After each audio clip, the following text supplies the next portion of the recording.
you so much, Daisy. That was amazing. Okay, I'm here to introduce Emma McGordon. Emma McGordon is an award-winning writer and performer. She is the recipient of 2 Art Council England Awards, the Julia Darling Fellowship, and was a Saboteur Awards Best UK Performer Longlisted 2018.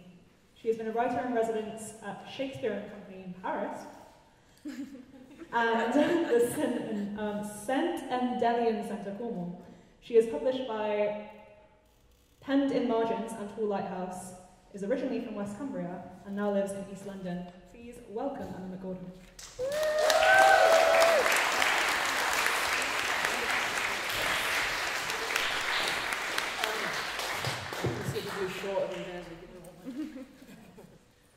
I'm very scared to touch the microphone as well because I realise it's kind of taped together and I don't want to. Yeah, it's not going to fall to bits. Yeah, I might move around a little bit as well. Okay. Is this mic allowed to come out? You can take it. Okay. And take it. Does anyone feel as scared as me right now? What's going on? No, I might not tap it out, that's the thing. But that's what you do, you just... Yeah. Cool. So, yeah, my name's Emma. I'm very pleased to be here. Thank you very, very much. Can everyone hear me okay? My voice is quite low, so if it's too boomy, tell me, and I'll probably not use the mic. Is it boomy, yeah? I mean, I could probably do this without, but is it better with the mic? Right, I'm just aware there's a lot of bass in my voice.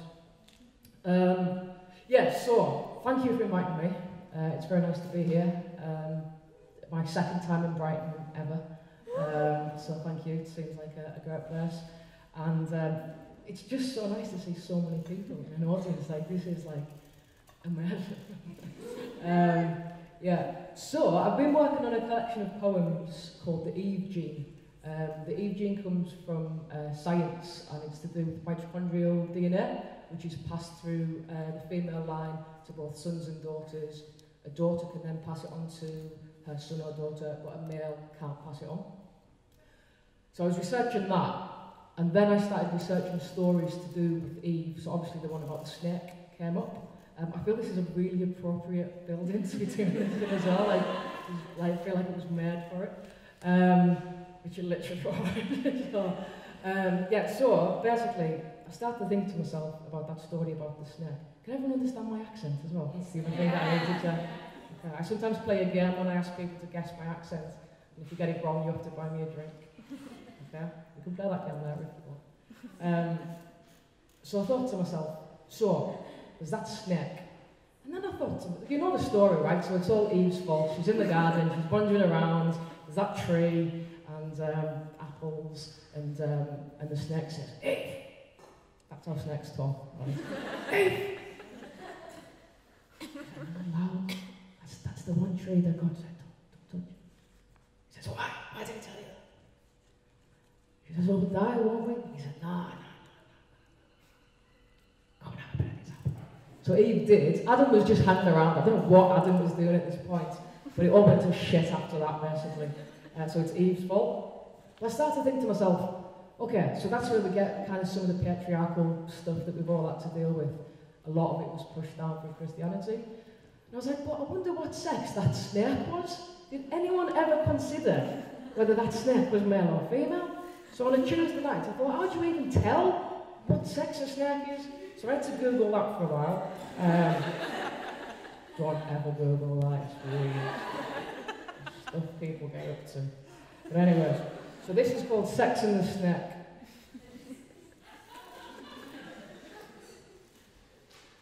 I can't really see it. What nobody knows is that the snake was female. The snake was a woman whose tongue was a rumour. The rumour spoke into the twist of the scale. Each scale remembered the weight of the rumour. Skins shed by women who were listening. Women who were listening were tongues that were speaking. In the beginning was the word, the prattle, the gossip, the chit, the chat, the natter, the gas, the harping, the nag, the yak. The snake is the tongue in the mouth of all women. But each time the truth was covered up, history would repeat itself. You see, the thread of memory is long but weak. So she kept reinventing, like a wheel turning up in places next to women who were listening, like a concentric circle teaching a song of itself. She's still here, the snake, dressed in different skins, last time a bar in Dublin, of all places, wearing leather, hypnotic eyes, looked about 100 and had a motorbike outside. I met her in the smoking shelter. She didn't speak, just leaned over, lit me up without me asking, then mouthed the perfect smoke ring, smelling of something like benzene. She was talking to the barman about her ex, that silly old fecker Patrick who doesn't know my ass from my elbow. He's always out killing and banishing things, never knew what was right in front of him.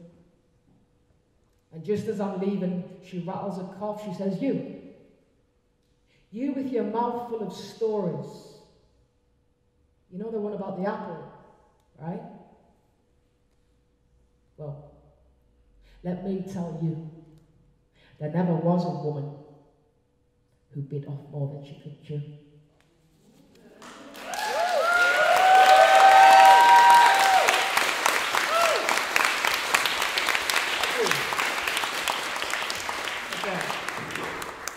Still from the same collection, I'm not going to introduce this, but this one's just called Creation.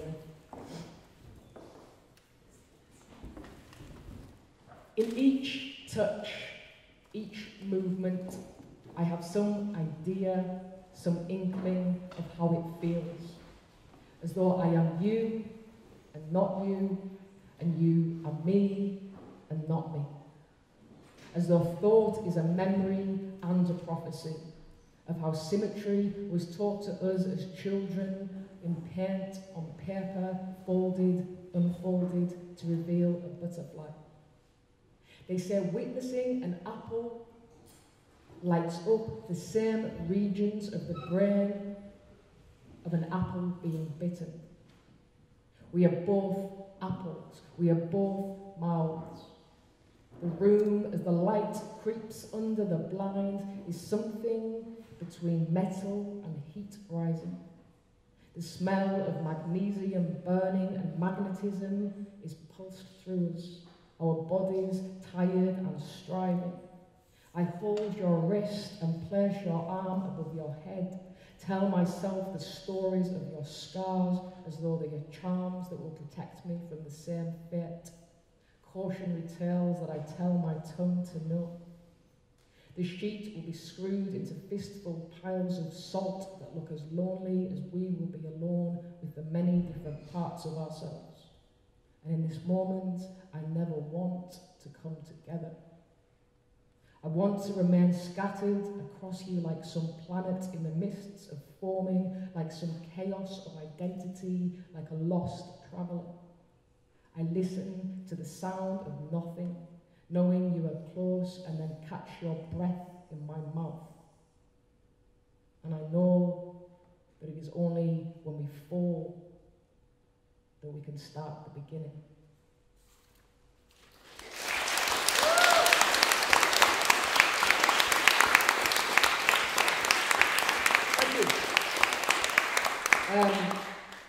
Does anyone want to guess where I'm from? Because I need to start getting my drinks lined up here.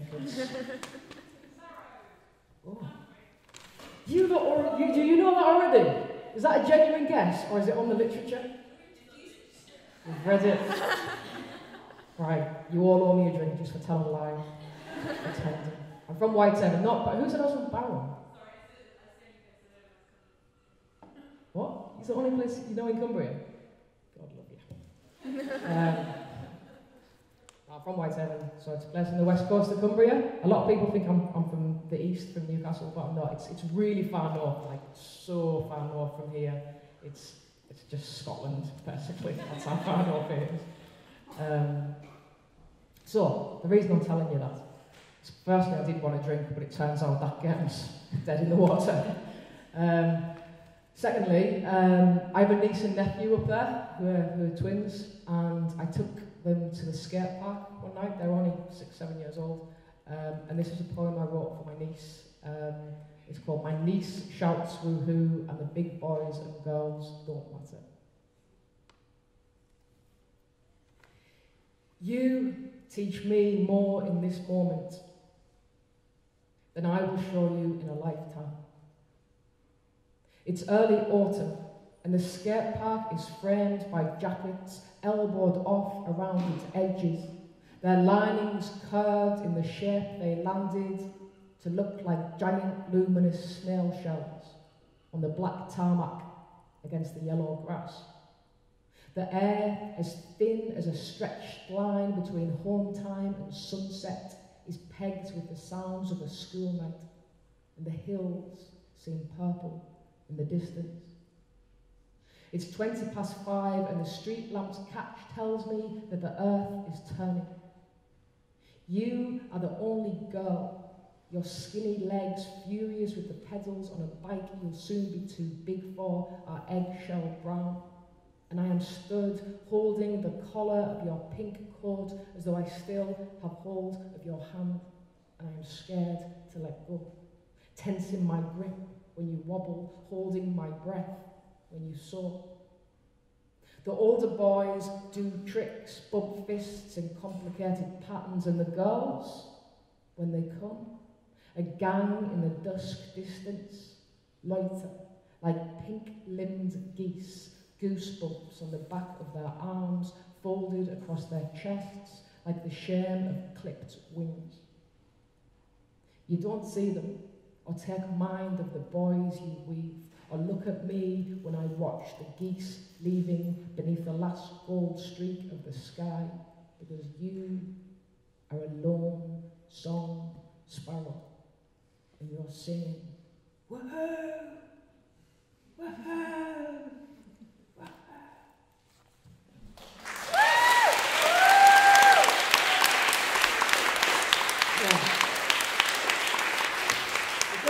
Because I've done one for my niece, I felt like it's obviously only appropriate to do one for my nephew as well, even though they're not here, they would never know, like I know. So this is a short one. Do you know the expression? I saw this like funny little meme thing on Facebook, and this is where this poem came from really, where it was like a weather warning, and it was saying there's going to be like winds and gales and terribleness. And it said, you know, if you're a southerner, we advise you to stay in the house, lock your doors, batten down your hatches, you know, phone the emergency services. And northerners, well, you'll just need your big coat. So, and there is a phrase we use it all the time, like, it's very cold if you say, oh, I'm going to have to put my big coat on. It means it's bloody freezing. So this is vernacular for Luca. When I asked if he'd like to go walking through the woods of the fell near the river, I told him, you'll need your big coat. And even though he was only 6, I think he understood that this was our language speaking of more than just warmth and waterproof. And knowing what it means to need your big coat is knowing that you have the belonging and blood and words of a people. We make it back just as the sky turned hemisphere blue, sat on the bonnet and shared a flask of hot chocolate. A little boy in his big coat telling me the name of the brightest star.